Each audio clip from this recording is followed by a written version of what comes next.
Hey everybody, welcome to the newest video of the chess opening survey. Last time I did a video on the fried liver and I showed you the variation where white was able to take this pawn on f7 and bring the black king out into the center, and that's an advantageous line if your opponent lets you go into that. But what I'm going to show you today is if your opponent really knows what they're doing. If you're in like a tournament or somebody who's studied openings before, a line that they can play to avoid that, and it's still okay for white. I would say it's an equal game. It's balanced. Black sacrifices a pawn, but they do get compensation in the form of good piece play and an initiative. And so it's a balanced game. If white can manage to trade some pieces down and take some pressure off their position and maintain their pawn, then they can win. And a lot of times black will be able to win the pawn back though, and sometimes even win the pawn back plus some, and they can actually win. So there's basically three variations in this particular line, and I'm going to show you an example game in each one. This first one is an example from the Sinkfield Cup in 2019, so a very recent game between two of the very top players in the world, Levon Aronian and Liren Ding. Let's get right to it. Levon Aronian was white, he played e4, and then we get into our fried liver setup with knight g5, attacking this f7 pawn. And like I told you last time, d5 is the move you're going to see probably 99% of the time. And then when you take back on d5, you win a pawn, but you actually end up blocking your bishop from this f7 square. So that's why black does that. Now, like I said last time, if black takes this pawn, that's a mistake. But what they do, and most of the time, is if you're playing a good player, they'll play knight to a5. This attacks this bishop here on c4. And again, right now, this pawn is in the way of this diagonal. So white basically just has to move the bishop. But he does have this bishop b5 check move. So he's won a pawn, and he's putting the black king in check. So he's going to be able to hold on to this pawn. And black is just hoping that they have enough resources to get it back later. So c6 getting in the way of the check. And then white trades off that pawn that he just won. And now there's three moves here, like I said. Bishop d3 and bishop e2 are by far the most popular.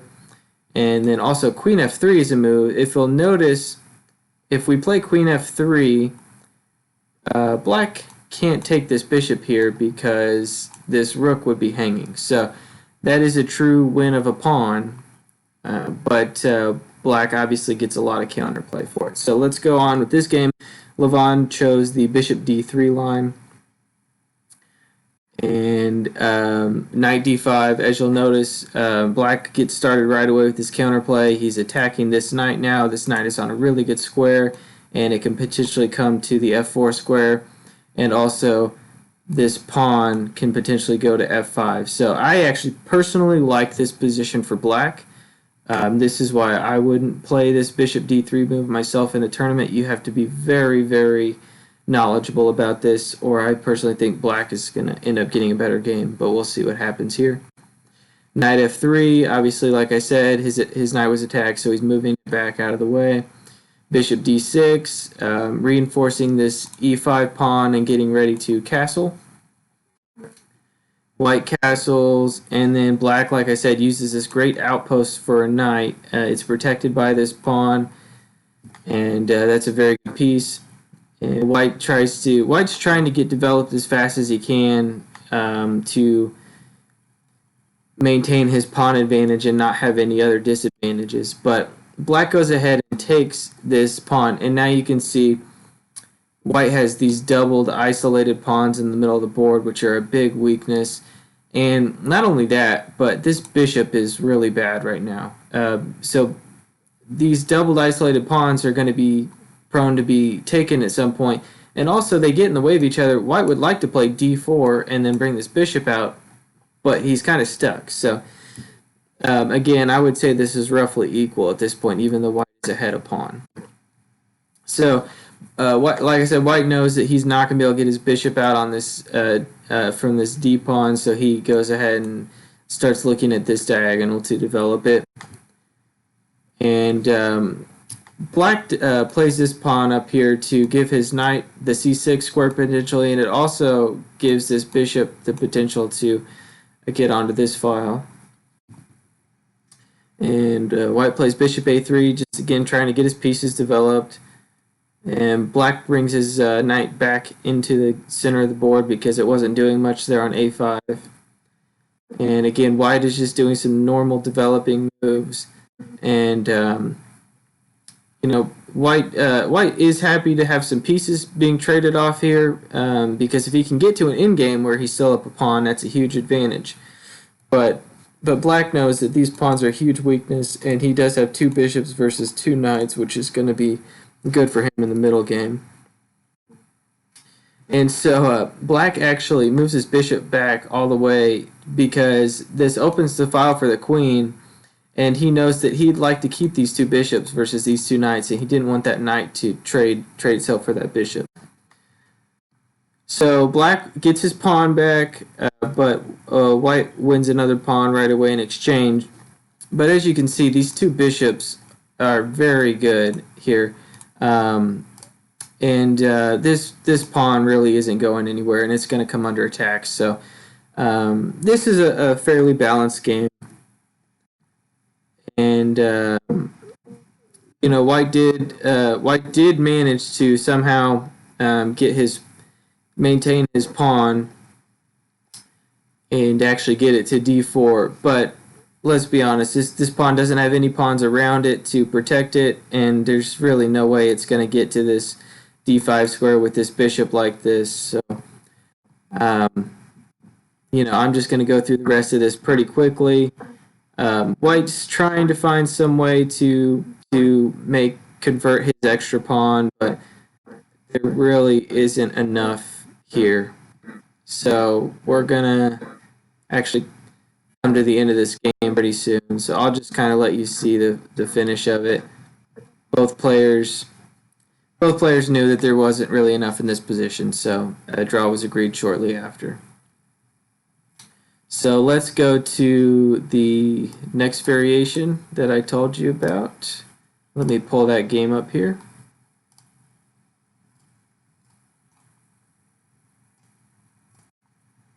Okay, perfect.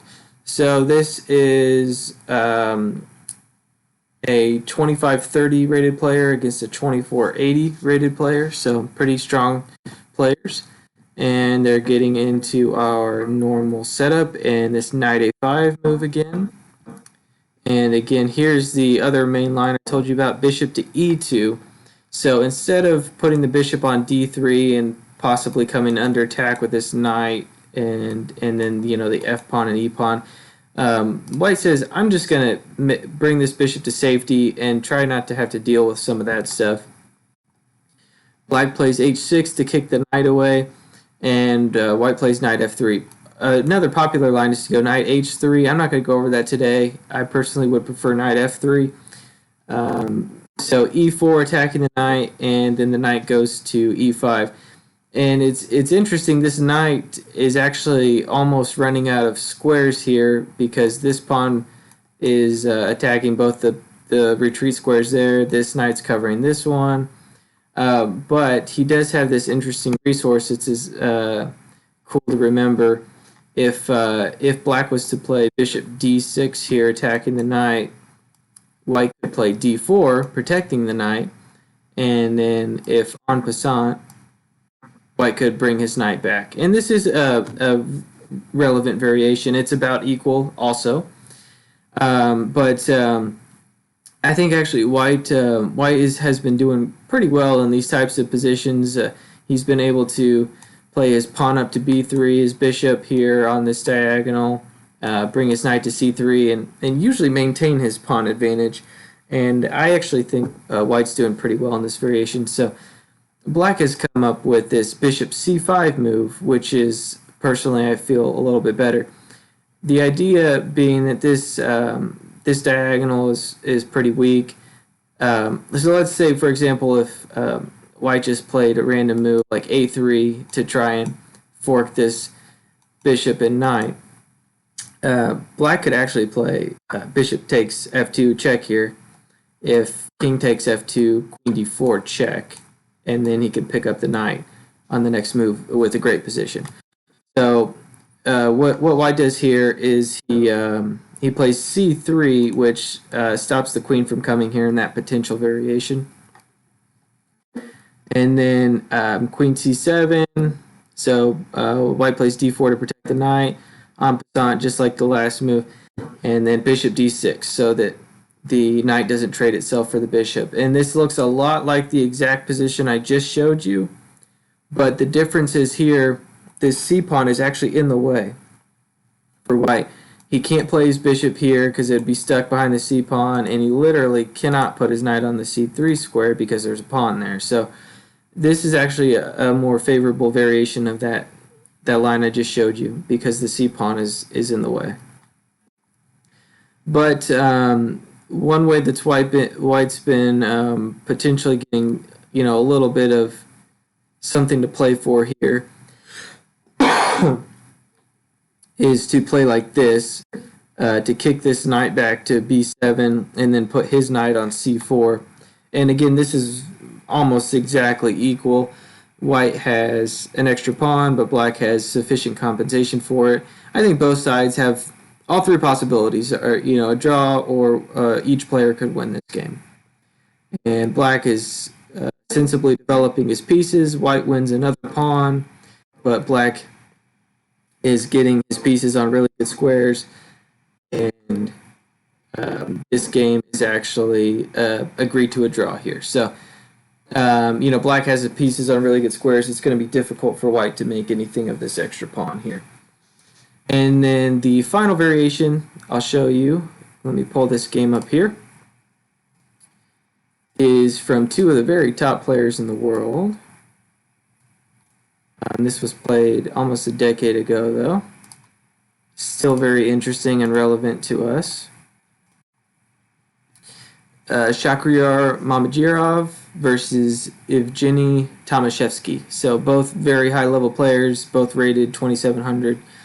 And we will go through this one pretty quick. We're getting to our normal position. And this is that queen f3 move I told you about. Black can't take this bishop because he would lose his rook in the corner. So he plays bishop e7 just to develop a piece and get castled, and he gives up another pawn. He knows that all White's pieces right here are just haven't even gotten into the game yet, and these two bishops with all this space on the queen side are going to be very good pieces, and this queen is coming under attack. So well worth the two pawns that he's given away. So White retreats his queen, and Black gets castled and starts making his pieces active. And Black gives up another pawn, but as you can see, this bishop is very good on this diagonal. The rook's threatening to come over on this file. This rook is already on a great file, so still has plenty of compensation. And Black actually sacrifices his rook for this knight. He knows that if White takes it back, then this would be check and a fork on this rook. So White actually retreats and doesn't take it back, but in the process, Black just won that knight and this pawn now. So White is actually struggling here, in my opinion. He won those pawns, but Black had a ton of counterplay, and he was able to, Black didn't quite force the issue quite enough, so things are going to kind of peter out into a draw here very quickly. And this game was drawn. So again, if this is our main position for the fried liver with the knight coming to g5. If your opponent allows you into this variation, this is a fun one, and you get to attack. If they really know what they're doing, they're going to play knight a5 here, and then it's just kind of an equal game. You're going to be up a pawn. You really need to know what you're doing so that you can handle the counterplay that you get thrown at you from the black pieces. And again, it's about equal chances, so you know you're not going to be in too bad a shape, and you have potential to get an attack in the other variation. So something that you know, if you want to play, it's definitely a possibility. So I hope you enjoyed this video. If you want to see more, if you like what you've seen so far, please subscribe, and I'll keep doing the opening survey here. Thanks a lot. Have a great day.